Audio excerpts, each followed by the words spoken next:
Monday, September 16th, 2024. All you date trackers out there. Rob Browne, Brenden Martin. Hey, overcast outside today. It's very rainy. It's been raining 5 straight days up here in Memphis. I don't know if it's raining where you are, but it will be soon. Look, a lot to cover. We had an awesome kind of impromptu show Saturday night. Brenden said, let's roll. About what happened down in with the Florida Texas A&M game. We're going to have Coach Ellis Johnson on here in the first segment, breaking down what happened over the weekend. Also, Jordan Hill, 24/7 Sports on Georgia, will join us as well, about 20 after, listening to what he's got to say. Georgia had a close call, 13-12, up in Lexington. Franz Beard, GatorbaitMedia.com, will check in, along with Ron Higgins of the Shreveport Bossier Got to talk about that Billy Napier nightmare. So nothing to announce yet. That's for sure. Yeah, nothing yet. But it's looking like today is the day. Yeah, I can assure you that Franz Beard and Ron Higgins will have a lot to say on the whole thing. But look, hey, smash the subscribe button in the bottom right-hand corner. Allow notifications on your Android and iPhone, and subscribe to our show. We appreciate you and support all of our sponsors. Because get pen and paper handy. Pen and paper. Here we come. Pen and paper, Rob. Or pencil. Or pencil, and let's go on the ride.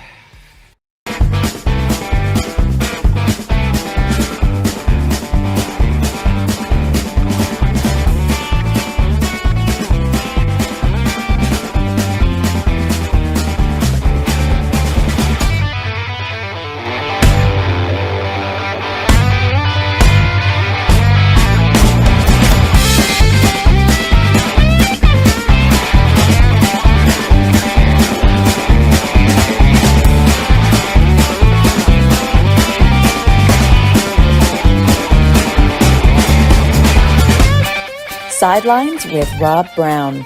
Talk sporty to me.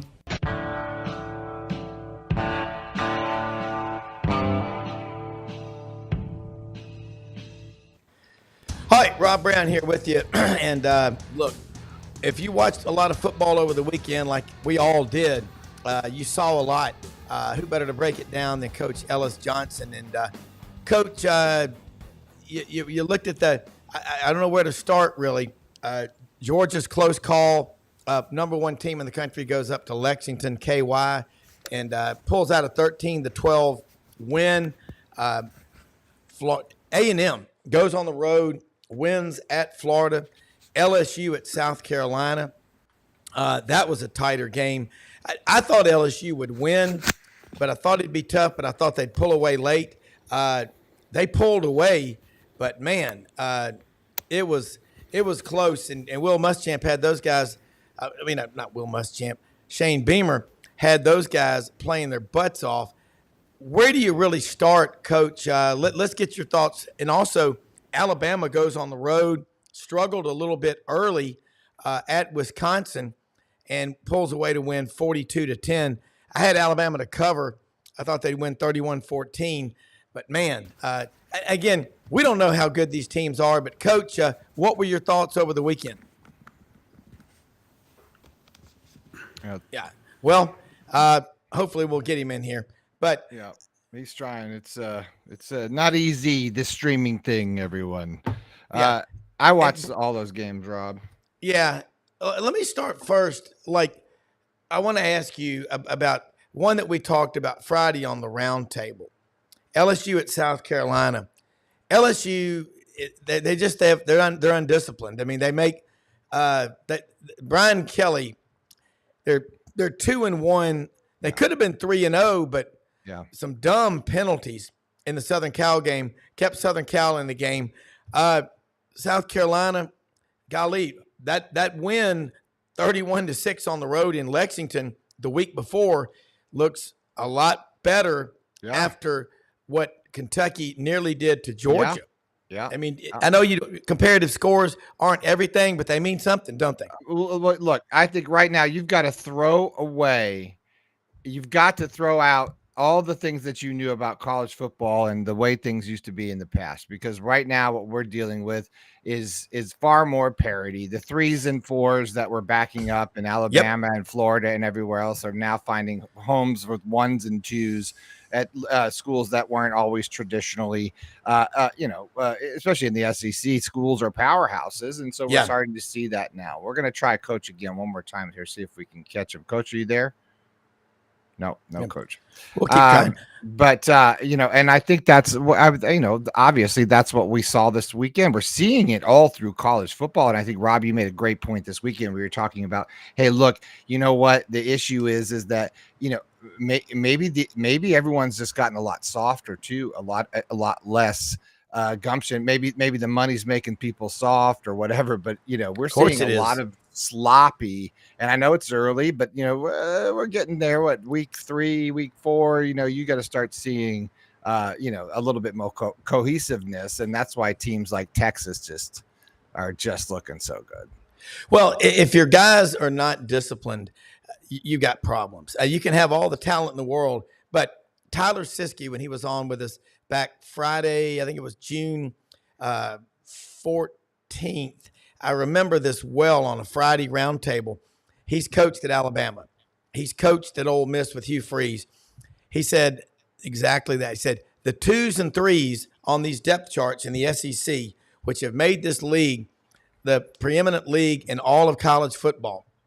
Yes. They're not sticking around like they used to. They're going, I'll hit the portal. I just punch that button. The grass is going to be greener on the other side of the street. BS. It's not. And I listened to Desmond Howard on ESPN Game Day Saturday talking about a Michigan figure, a man who passed away, been working there 34 years at the university. And Desmond said, when I was at Michigan, I was ready to transfer. And I went and talked to him, and he said, what makes you think it's going to be any easier, any better when you go somewhere else?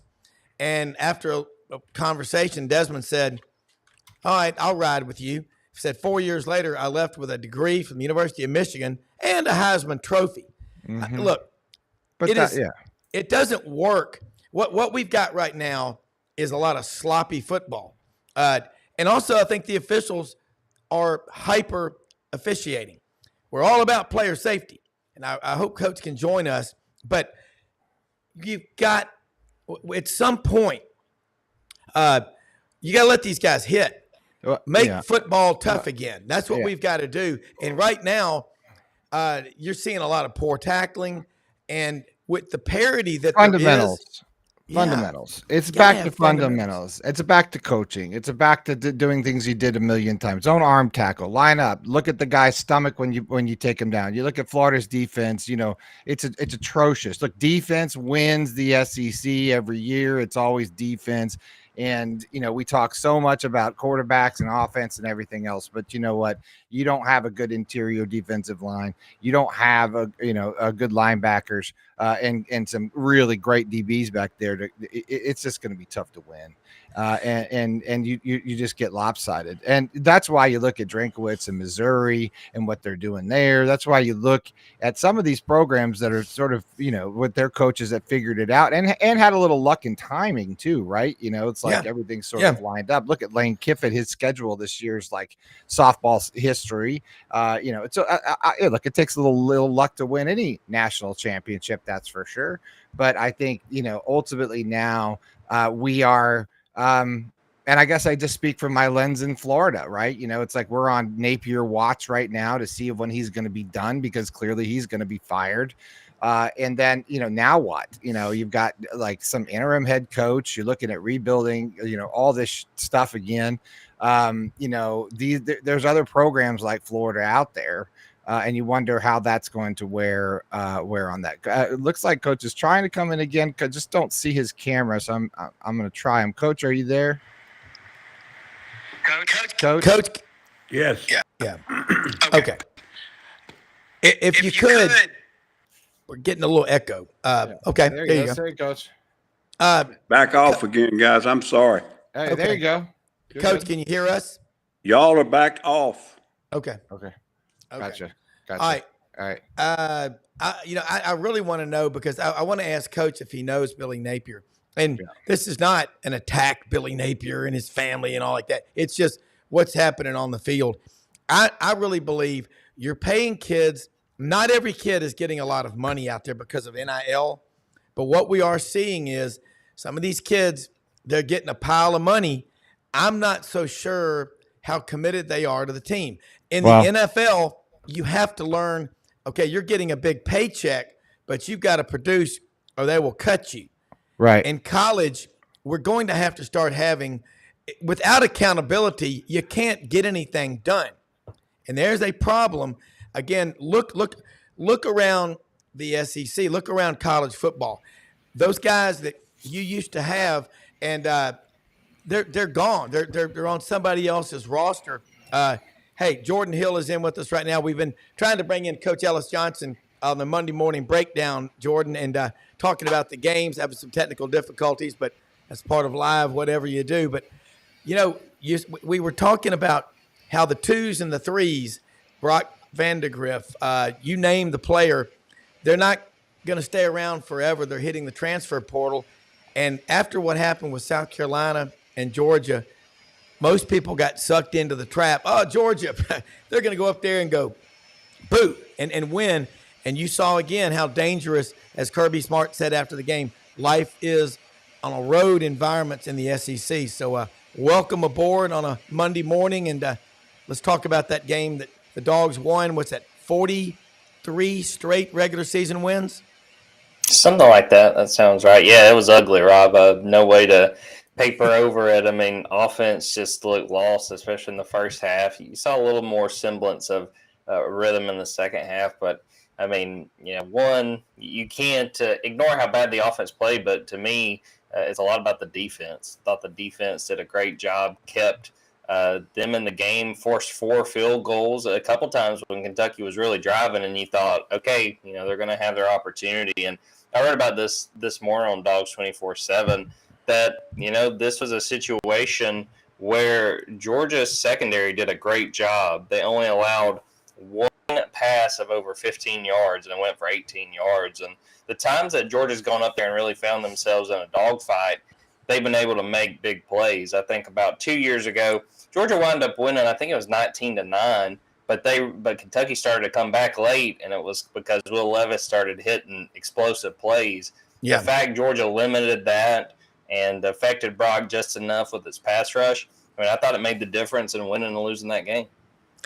Yeah, and you seeing what I'm seeing out there? You picked the game in the SEC over the last 3 weekends, and you look around college football, there's a lot of sloppy football being played. But Georgia, one thing I noticed with Kirby Smart and that staff is he is actively involved, and those players are dialed in. But I'm seeing that the officials are hypersensitive right now. I mean, they're calling everything, Jordan. Do you agree with me on that? Absolutely, and there's been some stuff that even by the letter of the law was that I don't agree with. I don't know, Rob, if you got to watch much of that Georgia game, but there was a situation where Jalen Walker sacked Brock Vandegrift, and they called roughing the passer. And I mean, truthfully, trying to be as objective as I can be as someone who covers Georgia, I have no idea what they were looking at. And Kirby was asked about it afterwards, and he said the explanation he got was that they drove Brock Vandegrift into the ground, but I don't really know. I don't know how else you can sack a quarterback, especially at the point I was making with some of the folks in the press box. Brock is agile enough and athletic enough that if you don't hit him square, I mean, he can shake away and take off and run. So, yeah, I think the officiating, I get that you want to call it as you see it, but there's been a lot of ticky-tack stuff I feel like I've seen. Even earlier in the day on Saturday, South Carolina LSU, the pick six where the quarterback got hit. I mean, he would have had a play on the guy running the ball back, running the interception back. I think sometimes you got to use your head a little bit when you're an official as far as what you call and what you don't call. Those were two that I saw on Saturday that I didn't exactly agree with. Yeah, and I again, here we are in this environment where everybody's going to go, I know it's all about player safety. Duh, we know that. I mean, I cannot tell you. I mean, we all know people who have suffered from injuries from football. You can't emasculate the game. I mean, part of what Kirby Smart and other coaches are teaching is, you knock the hell out of them. I mean, what did you learn as a kid when you played football? Go out there the first day of practice and hit somebody as hard as you can. Clean hit, of course. And Jordan, you've been on this show for years with us now. I know you're objective. That's that. And look, I don't think anybody's more critical or hard on Florida than Brenden and Buddy Martin and Franz Beard and Lauren Meadows and Ben. The entire media of all time. I mean, look, it's not like, Jordan, it's like it's tough being Georgia right now because everybody wants Georgia. Everybody's gunning for Georgia. Everyone Florida had that for a minute, but everyone any team is going to, and that's what people don't understand with some of these teams. I mean, there's still a lot of talent on these teams that they go and play, and any given Saturday, somebody can come and beat you. For sure. I mean, you look at this, I think, Georgia would have loved to have won that game by 40, on Saturday, but I do think that, Kirby's gotten what he wants in that they're going into a bye week and they really, really messed around. And, my biggest takeaway, and this is a lesson I should have, learned before, I took that South Carolina-Kentucky game and said, well, I don't think South Carolina's very good. And so Kentucky must be even worse. Well, no, South Carolina just had a bad week one and shook it off. And, if Lenore Sellish doesn't get hurt on Saturday, I think they beat LSU. So it kind of rode off Kentucky. And, they came into that game, that home game, with an edge and did pretty much everything but beat Georgia. And, Kirby talked all week about how physical Kentucky is, and we saw it on Saturday. And, I mean, I maintain had they continued to run the ball, there was one of the drives late in the game where they started throwing when they were averaging probably 5 or 6 yards a carry, in that quarter. They were running all over Georgia, and they kind of got away from it. And I think it had a big reason. There's a big reason why Georgia was able to hold on in the first place. Yeah. Well, you think about this with every team in the SEC. We mentioned it, the 2s and 3s that used to stick around to be developed. In most cases, there are enough of them leaving, it's making a difference. I do notice something Kirby Smart, and you talked about this a couple of weeks ago on the show, Jordan, and I want to give you credit for it, is he tells these kids, look, you can hit that transfer button. It's real easy. Well, what makes you think it's going to be any better over there? Why don't you stay here and we'll develop you, and you got a lot better chance of getting to the NFL and getting your degree versus transferring to somewhere else, because we are the pinnacle of college football. It's a hell of a selling point. Yeah, and I mean, there's a great example in the Georgia secondary right now in Julio Humphrey, a cornerback who he was getting ready to enter the portal. I believe that was after the Orange Bowl this past year. A lot of rumors about Texas. He's from Houston, so he talked about it after the fact. He was wanting to get back home, but he said, that they talked to me about, hey, this is going to be a big year for you in terms of development. Stay here, compete for one of these corner jobs. You'll be better off. And he not only competed, but he's the starting corner opposite of Dalen Everett. He had a great game against Kentucky. Only one tackle, but did a really good job in coverage. Had a huge pass breakup. Made a diving play to get a hand on the ball on third down that wound up stopping a Kentucky drive. So there's guys, if the longer you are in the program, you see these guys like Julio Humphrey that stick around and wind up getting to play roles. And my thing with the portal, just in general, just as someone who follows college football, you only get, 4 years of eligibility. I'll never, say bad things about a guy who says I'm going to transfer, for whatever reason. But there is a lot of value in staying put at Georgia. And Kirby's talked about recently, that might have even been last week, about saying that NFL personnel tell them that, they're better off staying at Georgia, even if they're not a starter, and training there and developing and getting ready for the NFL. And you've seen it, you look at a guy, Channing Tindall in 2022 gets drafted in the third round, never made one start at Georgia. And then a guy this year, Jalen Walker, he's a guy that, has been sort of a backup inside linebacker, but he plays quite a bit, gets in on their pass rush packages.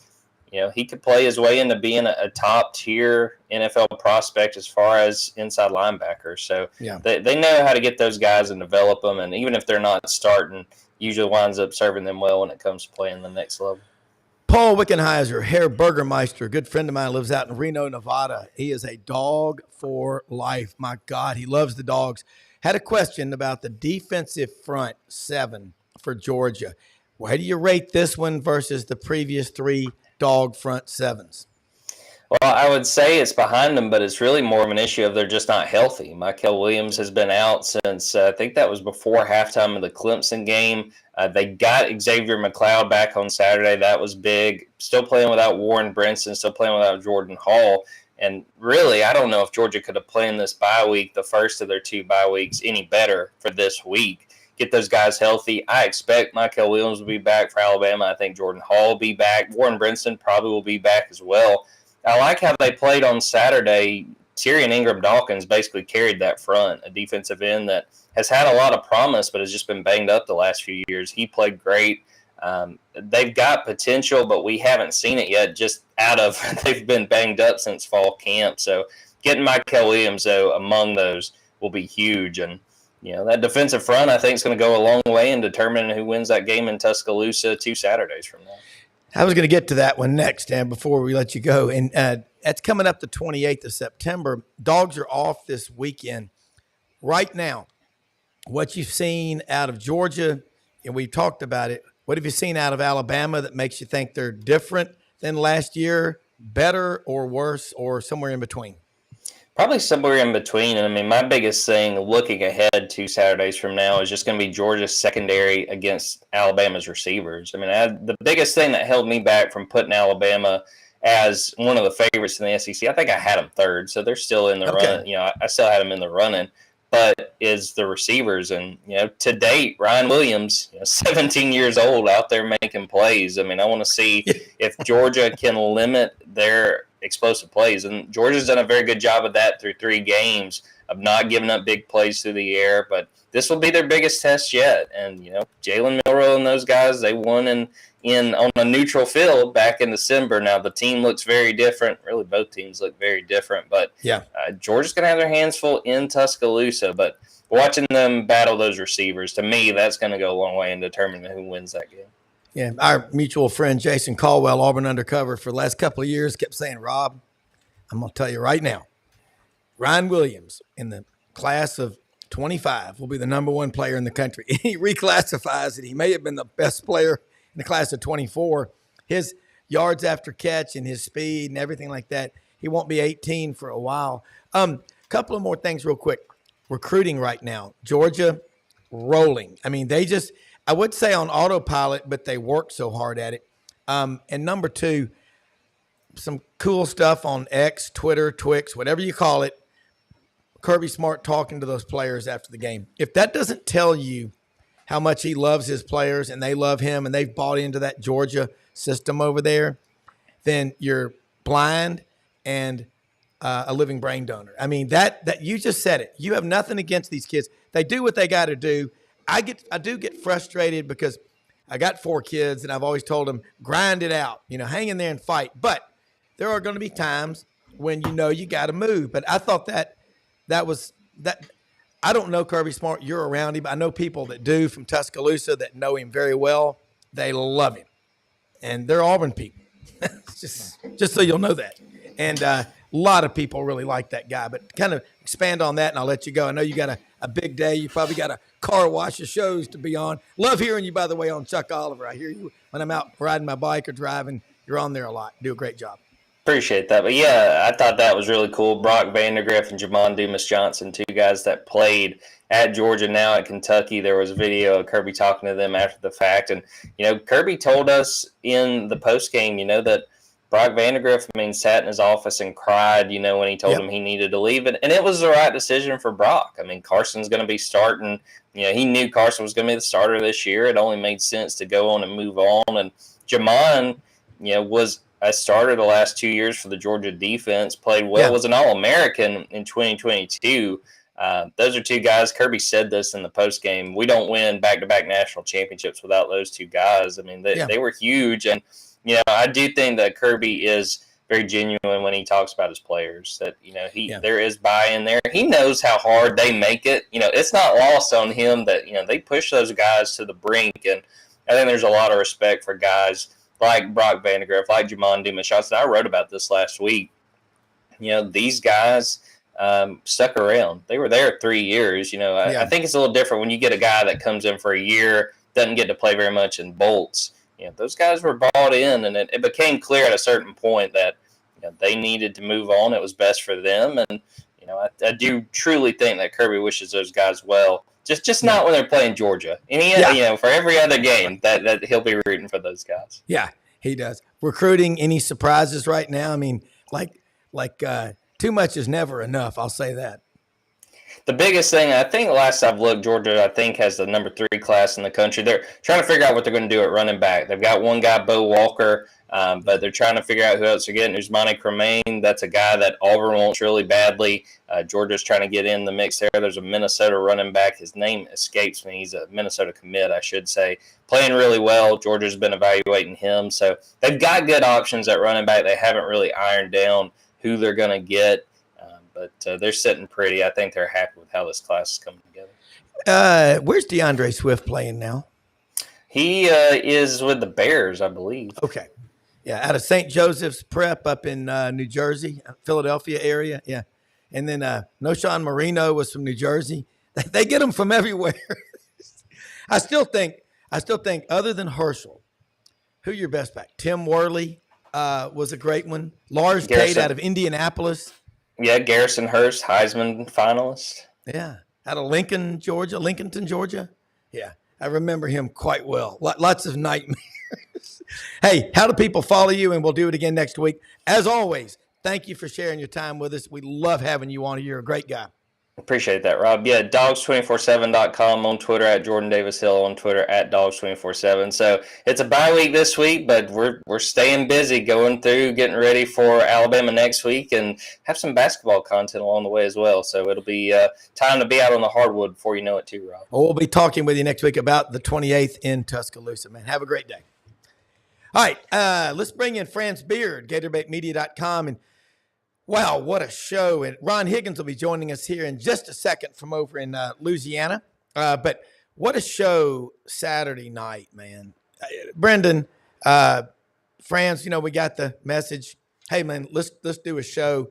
Unbelievable. Lauren Meadows, Buddy Martin, Franz, Brenden. I hate to say, we just popped your cherry, Rob. That's an old pop-up show that Franz and I have been doing over a decade. Yeah, I'm just saying it was just fun.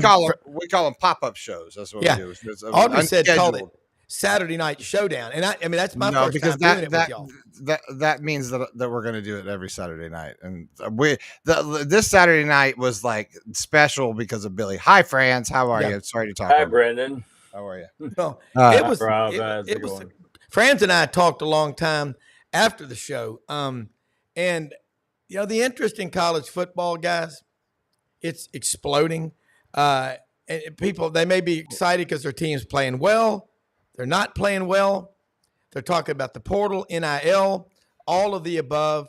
But Franz, your takeaways, the post-mortem autopsy of Florida, Texas A&M, 33-20, the Aggies get the win. They'd lost 10 consecutive SEC road games. It'd been years, but every blind hog finds an acorn, as they say in the country. Well, here's what happened. They started a redshirt freshman quarterback who didn't know he was even going to play until about 30 minutes prior to the game because Connor Wegman's arm, his shoulder, he has a problem with his AC joint in his throwing shoulder, and it was just too painful. He said, "Coach, I can't go." They tell Marcel, I think it's Reese, "You're going." And guess what? He's the new quarterback, and he played like he'd been there all his life. I thought Florida was in trouble on that first third down when he ran for 31 yards. And I don't know, Brenden, you were down there at field level, but when that happened, it seemed like the air left the stadium. Yeah. It's a similar feeling that we felt before the last couple of years. Like we've seen this game. It really was like here we go again. Yeah. I mean, all that one play, it really was deflating. and then is like bing, 8 yards here, 10 yards here, 12 yards there. They had. Here's the thing that's interesting, Rob. Texas A&M for the game had I think it was 488 yards. Okay, that 488 yards. Well, They the had, first half stats were offense was like Florida had 7, and they had like 100 and I don't know 70 yards or something difference. Oh, it was bad. Bad. They had 488 yards. They had 15 plays though. 5 pass plays that gained 159 yards, 10 running plays that gained 164 yards. So you take those three together, that's 323. Yeah. 323 of their God. 488 yards came on 15 plays. Oh, The vomit. other 57 plays gained 165 yards. Wow. That tells it all right there. It reminds me, anyone who wants to say, yeah, but look what we did on the other 57 plays. Well, when my brother was in the 3rd grade, he came home and said, I was the fastest guy in my class when we raced today. I went, really? He said, yeah. He said, I beat everybody except the 3 guys who finished in front of me. Well, and that's a good kind point. of the way it felt. Well, let me throw this because we got a lot of games. Ron Higgins hopefully will be joining us here in just a minute. What a wild Monday. Okay, yeah, he's going to be with us in about 5 minutes. You look at Florida. They are trending toward I thought Florida could win 7 or 8 games. I wasn't drinking any Kool-Aid. I just thought that their talent, which is 9th or 10th on the blue chip index, would get them where they needed to be. But it's a Monday through Friday problem. Lauren, all of us, we've talked about it. Lauren Meadows, he made that point. And it ain't going to get better during the season.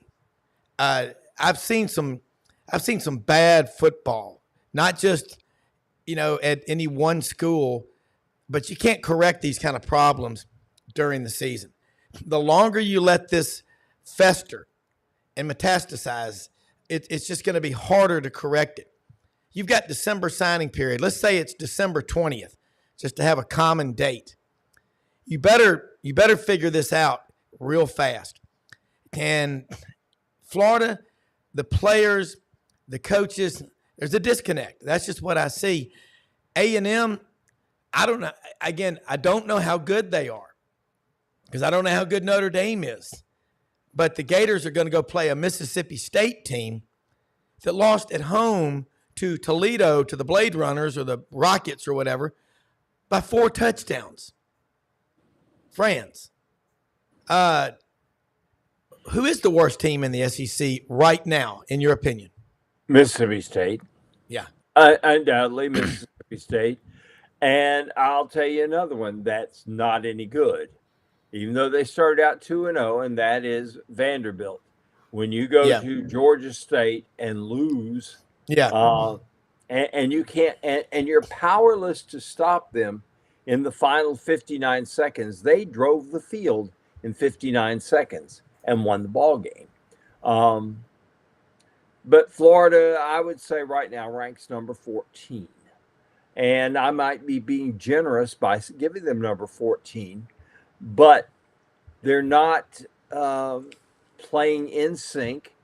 For all the people who wanted DJ Lagway, and he's an enormous talent, but he got exposed against the Aggies. He throws off of his front foot, and when you do that, the ball tends to sail. They took away the deep routes that he could throw so well, even off his front foot, and made him try to throw the 12 to 17 yard route. And, that's the intermediate route is the route that really defines football. Guys, I got to tell you something. Everybody used to talk about the Oakland Raiders back in the days when Al Davis was the GM and they had John Madden as the head coach. Yep. And people think that the Raiders were bombs away. They weren't. They would throw 2 or 3 passes deep every game to Cliff Branch, because Cliff Branch could run like a scalded ape and was like, boom. I mean, you're talking about an Olympic sprinter, but but Fred Volitnikoff ran that 14 to 17 yard route. They'd throw it low and he'd go down and cup it in and bring it in. And that was their staple. And, DJ can't make that throw because he's throwing off his front foot. They bring in Graham Mertz. Mertz makes that throw the whole game. He was 12 for 15, 195 yards and a touchdown. Had an interception, but that was on the receiver. The receiver had it in his hands and it came out. But just the same, Florida is in a flux right now, because what can you say about you need to play Graham Mertz because he's your best quarterback, and yet at the same time, the future is DJ Lagway. He's got to get reps. He's got to get game experience, because when Graham Mertz is gone, DJ's the guy. Yeah, so he is. You got problems. You do. And let's bring in Ron Higgins, Shreveport Bossier Journal. Ron, I was talking last night with Michael Jordan, lifelong parishioner from St. Paul's in St. Louis, where he used to go to church with us. I said, Ron was in Memphis from 1979 till 2015. And is that correct? 1983. I was in yeah, but and until 83 until 97. 97, I was Mobile for a year and a half, and I came back to Memphis till 2012, I think. Yeah. Okay. So, because he was asking, he said, "Man, I used to love just reading. We miss you so badly." And I'll be at the Touchdown Club tonight. Hunter Yurachek, Arkansas's athletic director, is going to be over there. I am going to have to ask him about inking the new sponsorship deal in the end zone with, on one end, Tyson Foods, the other one, Walmart. That's pretty good sponsors to have. But Ron, Friday on the round table, we were talking about LSU at South Carolina. I felt my first gut instinct was South Carolina is going to tear them apart because LSU's undisciplined and they look like they're sloppy this year. And then I said, but I'm going to change my mind, and I picked LSU to win. I thought they'd win big because they had to. Man, what a dogfight that was. What was your takeaway from, hey, a win's always better than a loss, but your thoughts on that? And then just Brian Kelly, does he have control of this team like Saban had Alabama or Kirby has Georgia? Well, I don't think, as far as the second one, probably not yet. I read stuff somebody wrote about how Kelly doesn't connect with the team. This guy had sources inside the team. Yeah. Guy's full of crap. Yeah. I hate guys that just write crap like that. He's got control of this team. This team listens to him. It's just it's taking a while for these guys to get the message. And honestly, I mean, they're making basic mistakes. They're not like they're doing stuff that can't be fixed. Offensively, they adjusted against South Carolina after about a quarter, I guess about a quarter and a half. But Carolina has a great pass rush, and LSU was having trouble figuring out how to block it. Even though LSU's line is supposedly veteran line and good, they had trouble blocking it. Once they figured that out, they were moving the ball on them, and they had no problem. Defensively, they're still having some problems with some fits on plays. I mean, they got burned on the same quarterback keeper for the second straight week for 77 yards for a touchdown. That's trouble. But they did a lot of good things. They created turnovers. They had 5 sacks. They did a lot of good things, but it's just that when they do really dumb things, it's really, really noticeable. But they fought back. They won the game. That place is a hard place to play. They were packed. Game day was there. It was jacked up. So like you said, it's nice to win, even when you're making mistakes. It's nice to win. And so they do that. Now they come up and play UCLA this weekend. 2:30 game, and then they have South Alabama, and then they have an open date, my cruise week, and then they play Ole Miss. But LSU fans aren't happy. They're angry at Brian Kelly. They think your LSU fans are unreasonable. They think, most football fans are unreasonable. Let's face it, everybody should beat the hell out of everybody every week. Every week. Doesn't matter. You think, oh, come on, Rob. Gator fans aren't like that. We'll accept anything, right? Yeah, but Florida fans have a right to be pissed off. Okay, but they really do. I mean, you're down the road a little bit with your coach now. Okay, and they should be better.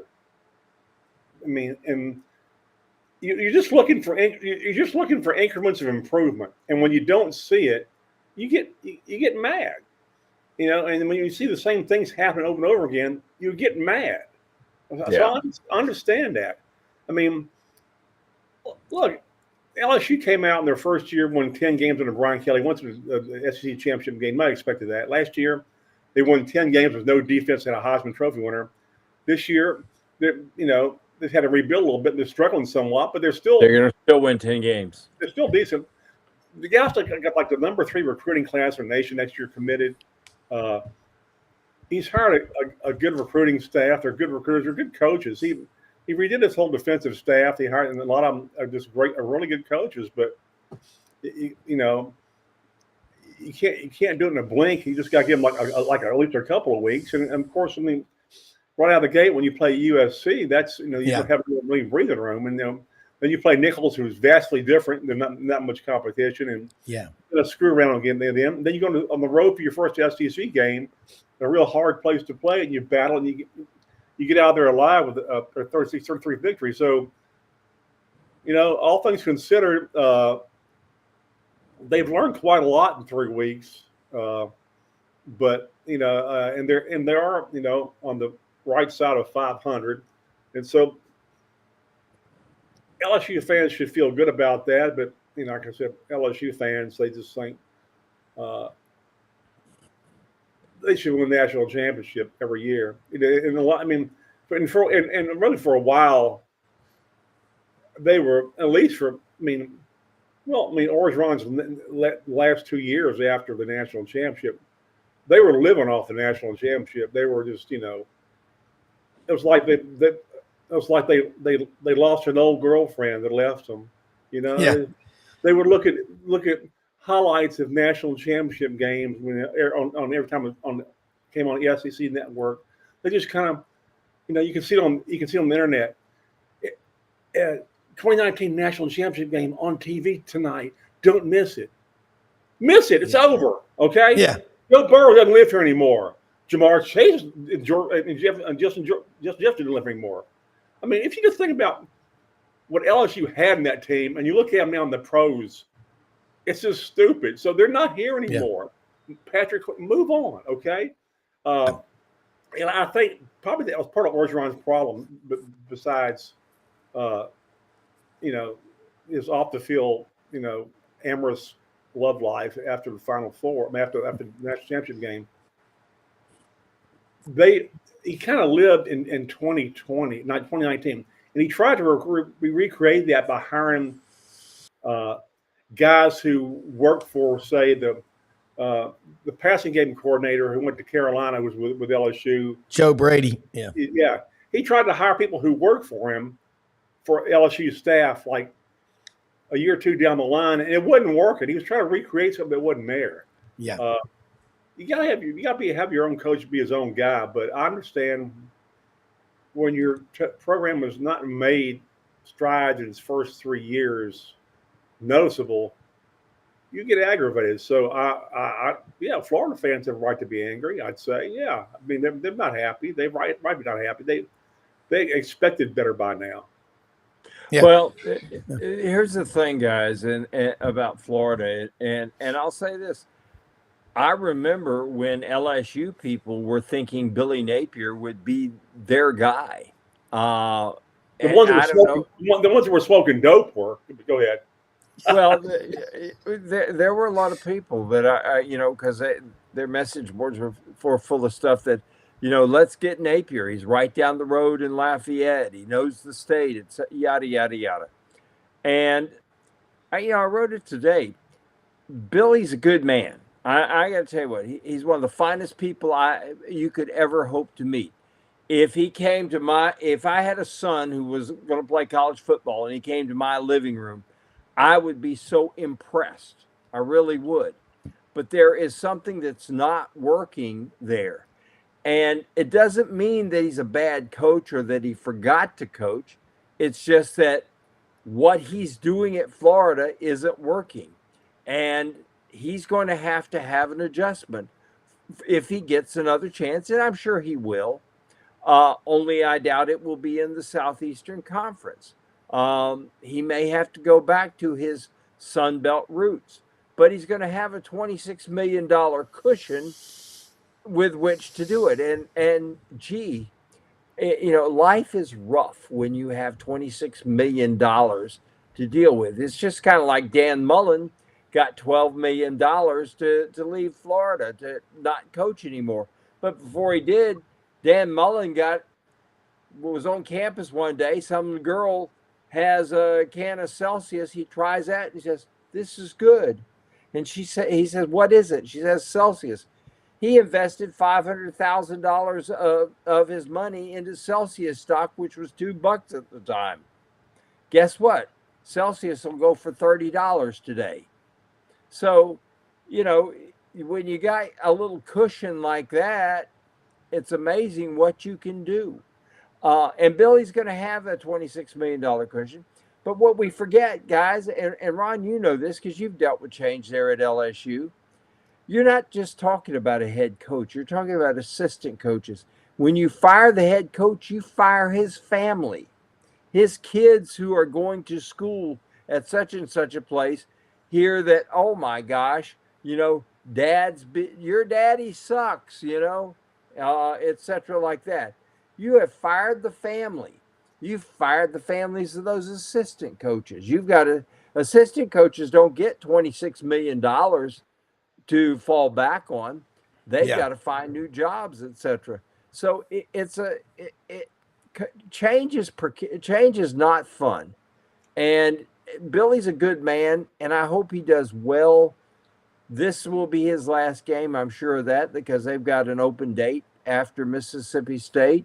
And that's the ideal time to make the change, because then you can bring in your interim. He can have a week with the guys to get them accustomed to everything. But it's a tough situation. We'd love to have LSU's situation. Yeah, Ron, speaking of that, and I saw something, and again, I always trust but verify, because there's so much stuff floating around on social media. You got to be careful what you quote. But I saw a post that Nick Saban's retirement indirectly affected 423 people's careers. It set off a reaction. Jed Fish takes everybody from Arizona to Washington. Kalen DeBoer brings all those guys down here. A lot of movement in the aisles. And I look at LSU. Bo Davis is there. They brought in the defensive coordinator from Missouri who built up that death row defense. Are you seeing signs of progress? Because Bo Davis played at LSU. He's coached at Alabama. His defensive line at Texas last year is the reason they won probably 3 games, maybe 4. They were so good up front. And it's just a matter of time before LSU starts to emerge, because I've always thought Bo Davis and Rodney Garner are the 2 best defensive line coaches in college football. Well, yeah, I mean, they've gotten better in 3 games. Like I said, I know they've still given them some big plays. I get that. But they're finally getting sacks. They're finally getting a little bit better pass coverage. They're doing some different things defensively with blitzes that they haven't done in the last few years. You can see they've gotten better. Now giving up 33 points and get behind 17-0 isn't a great formula. But you can see there was some improvement. And if you look past the 33 points, and they had really some bad fits on runs. Linebackers just taking really bad angles and getting sucked inside and not getting outside and contain the perimeter. Those big plays hurt. It's like 3 or 4 big plays, and the rest of the time they just kind of really maintained them. It did help that their starting quarterback got hurt right before halftime. That helped.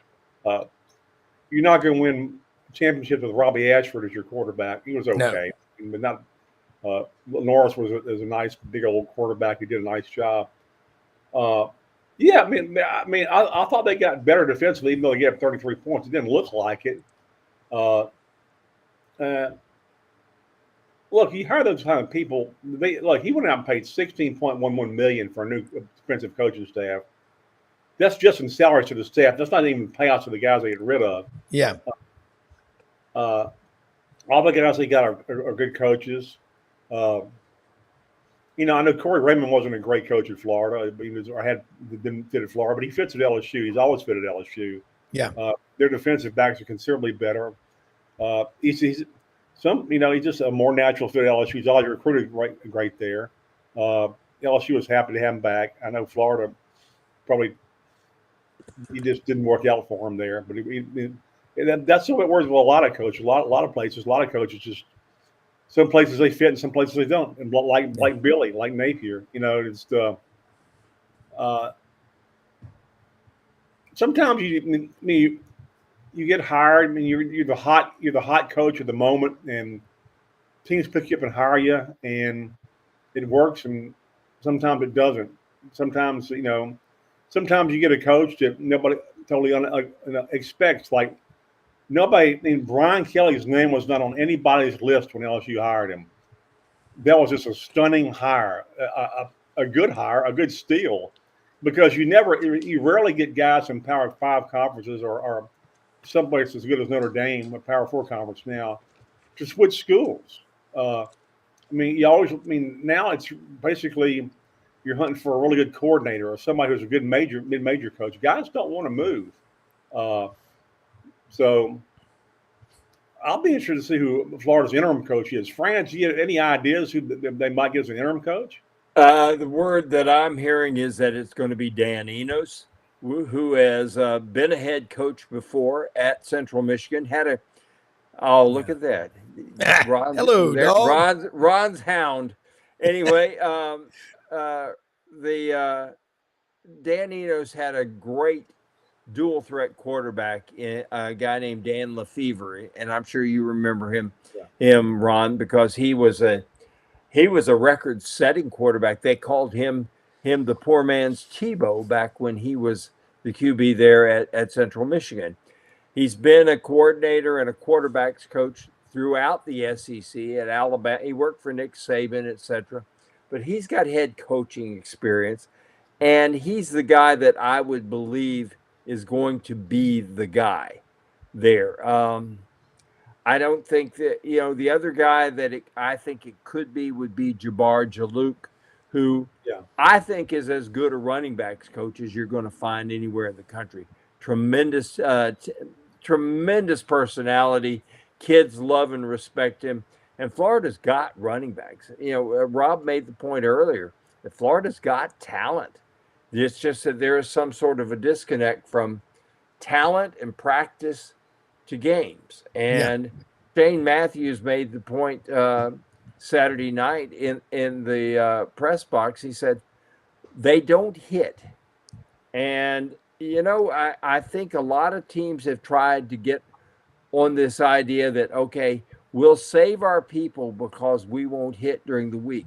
Right. They don't seem to understand. They say, well, why can't we do it like basketball does it with all basketball kids who, you get a kid in basketball who's a 5-star kid. LSU just got one, I think, committed. But those kids, by the time they get to college, have played 400 ball games. Yeah. How many games, how many games have you played in football? And the thing about it is you're constantly evolving in football. The competition gets so much harder. The people are bigger, stronger, and faster. the older you get. Yeah. So, you come to college, you may have played 30 games, 30 as opposed to 400. Yeah. It's a real difference in this. And football, there's no substitute, I think. Yeah. Vince Lombardi said it. Blocking and tackling is football. Everything else is mythology. Yeah. And let me throw this, guys. And I really think what's happened is we're getting away from making football what it is. And we've emasculated it. I mean, Ron, we both saw some of these calls over the weekend. Jordan Hill was on in the segment prior to both of y'all being on. 24/7 Sports covers Georgia. Roughing the passer. My God, if Nick Fairley was playing today, the way he used to pick people up, I mean, it was, Gordon Solik would look at that vertical suplex body slam. Football's a violent, physical game. Ben Troop's on this show, love him. He says football in the SEC is a physical, hard game. He says in the NFL, it's a collision sport. How these guys going to get ready? We don't do the Oklahoma drill. We don't do basic things that Franz is right. 30 games versus 400. These basketball kids coming up with AAU and these summer leagues, they're so much more prepared. And I think we even had a running back, Jaden Blue, who's playing for Texas now. Remember a couple of years ago, guys, came out on Twitter after consulting with my coaches and family members, I'm going to forego my senior year of high school football to get ready for Texas. I mean, he's a good player, but he's never at Texas. He came in as a 5-star recruit. Ben played like a 5-star running back, typically does. We've got to be careful. We're going down the wrong road, Ron. You know football, Franz, you know it. Y'all collectively have probably forgotten more than half the world knows. But fundamentally, we're not sound. And with guys moving around so much, they're not coached that much, and they get a check, and are they all into your program? I mean, I think the free market, I know it will correct it, but right now, Ron, you talk about LSU, you got Bo Davis. I remember when Terry Bowden was at Auburn. I thought you can fool people. No, you can't.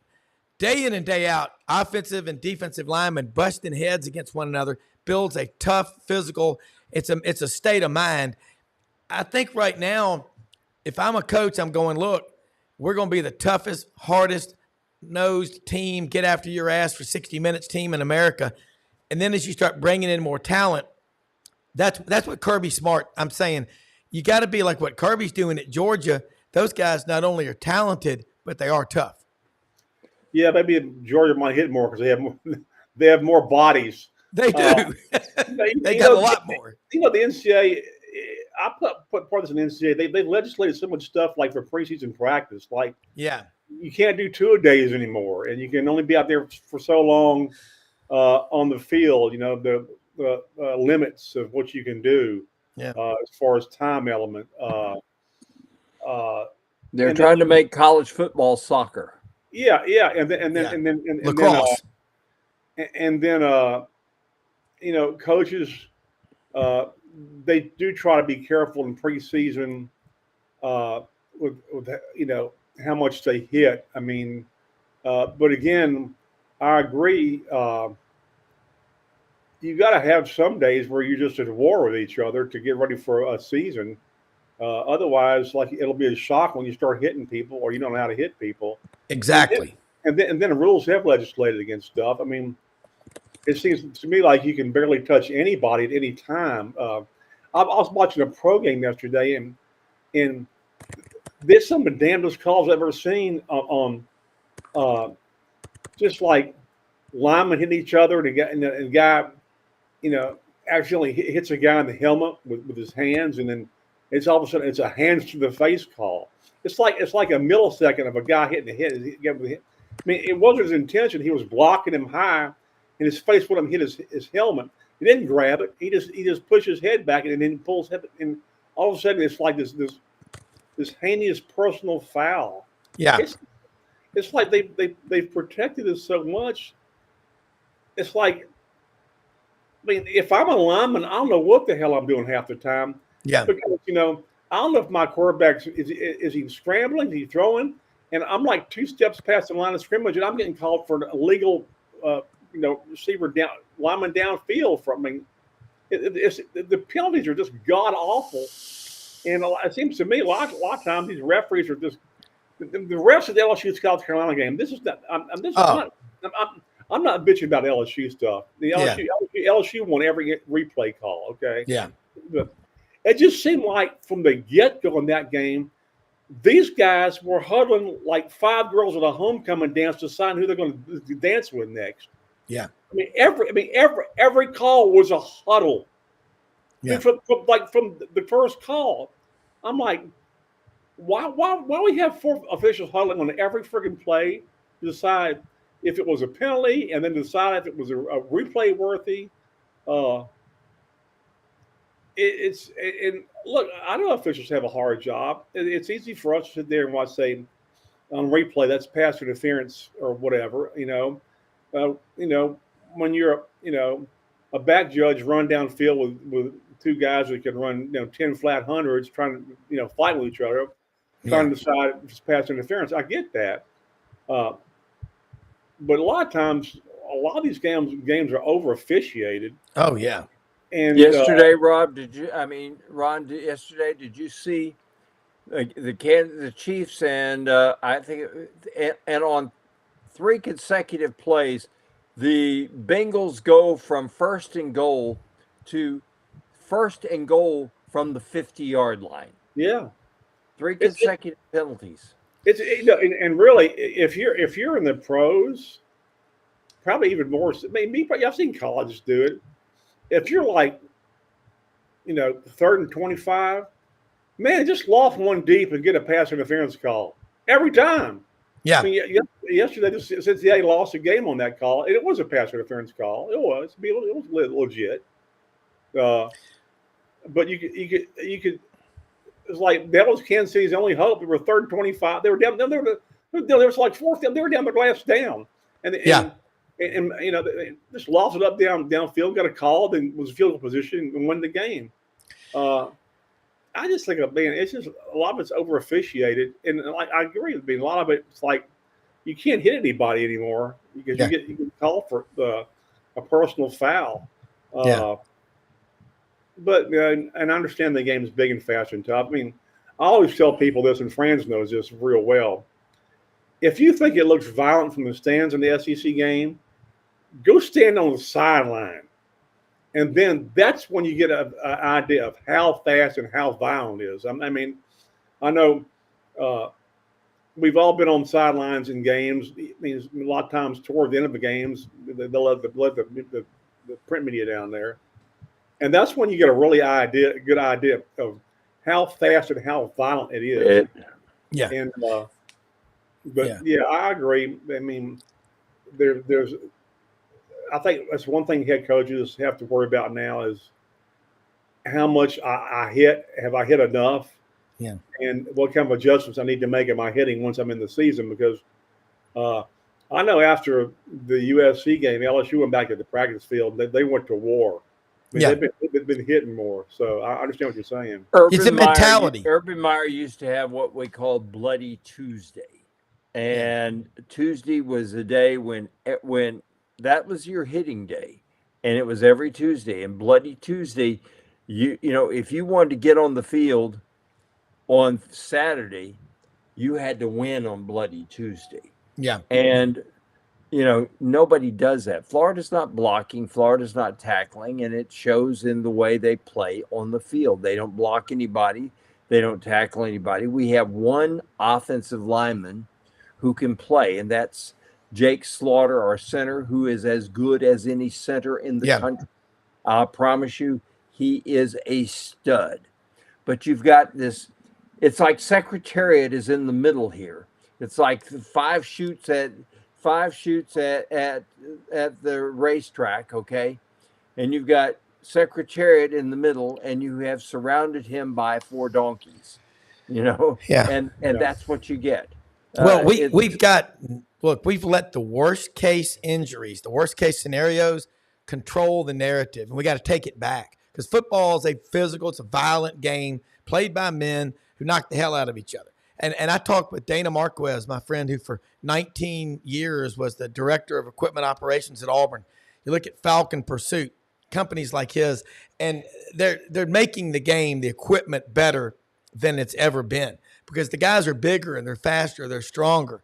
And I remember talking, and I also think about XO Armor, one of our sponsors.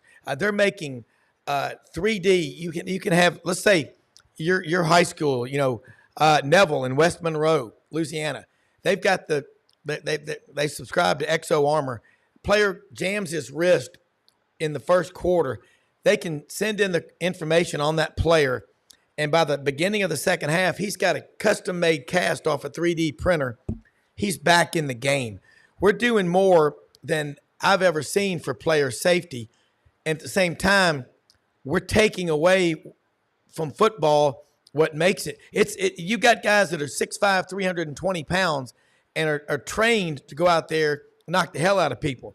And if you're not doing it in practice, you're not going to know how to do it in the game. This is a brilliant discussion. Real quick, before we wrap up, Franz, give an update on what you know, either one of y'all. Start with you, Franz, on Billy Napier. I think we got into that, but anything new? Well, I can tell you this: he is not going to be fired this week. As I said before, the day to look for is next Sunday, or I think he'll be fired next Sunday. I think they'll name an interim coach and have a press conference on Monday of the following week because the Gators are off that week. It's more convenient. It's also ironic that Ron Zook went to Mississippi State and came back and lost his job. And officially, I think Billy knows that he's dead man walking right now. And it's just not a matter of if he gets fired. It's a matter of when he gets fired. Yeah. And I'm sad for him because I like Billy, but it's not working. And it's kind of like Auburn had a guy named Brian Harsin, who was extraordinary but you know what, Rob, he was a fine coach at Boise, but that's where he fit. You got to find a coach who fits. You're not in Kansas anymore, Dorothy. When he got to Auburn, he didn't know how to recruit and he didn't know how to talk to people. Other than that, he may have been a good coach. But you know what? It's kind of like you got a set of keys and they're all made by Yale, and your lock is made by Yale, and they all go in the lock just fine.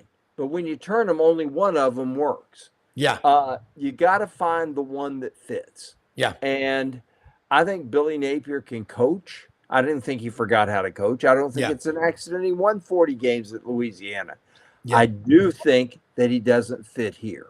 Yeah, that's it. Look, Franz, great stuff as always. And Ron, what are you going to be writing about this week? And how can people, I know Franz is GatorbaitMedia.com, putting out content every day, every morning. You need to be a subscriber. And Ron, you're putting out a lot of great content. Let people know the addresses so they can follow you. Well, I'm at ShreveportBossierJournal.com. It's a free website. My website, theronhiggins.com. Just writing LSU stuff all week. I have a picks column with my dog Skippy. Skippy picks games. I take him on walks every day, and he lifts his left leg for the home team and right leg for the away team. Going into last week, I was only leading him by one game. So Skippy's done a fine job. But this week, it's about playing UCLA. This is the first time they've come to Tiger Stadium. Yeah. They're not very good. They lost to Indiana by a ton over the weekend. I think Deshaun Foster is their coach, former running back for them. This is their first year coach. Again, LSU needs to really show a jump of improvement this week, and South Alabama comes in because after that it gets really, really, really serious. When they got Ole Miss coming to Baton Rouge and. Then you got Arkansas and A&M on the road and down the line. So that's what I got, and we'll see how it works out. Look, man, great stuff as always, everybody. We're the most blessed country and the greatest country in the history of the world. Find ways to Go out and help people do things. Spread the word about this show. Support all of our sponsors at sidelines.live. Got a great show tomorrow. We'll get Coach Ellis Johnson on later in the week. But until then, have a great day, and we'll see you in the morning.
In a perfect world, you'd set a health goal and results would happen overnight.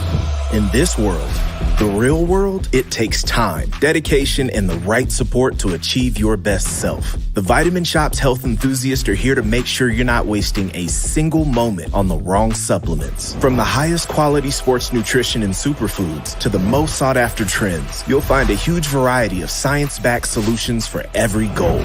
And the people to help guide you along the path to greatness.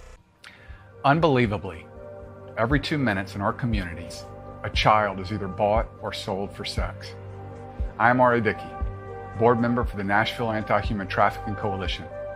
Join me and millions of others in our fight against human trafficking and for its victims by helping to educate the most vulnerable among us, our middle and high school students. Go to nhtcoalition.org, become a partner, and help keep our families safe, because none of God's children are for sale.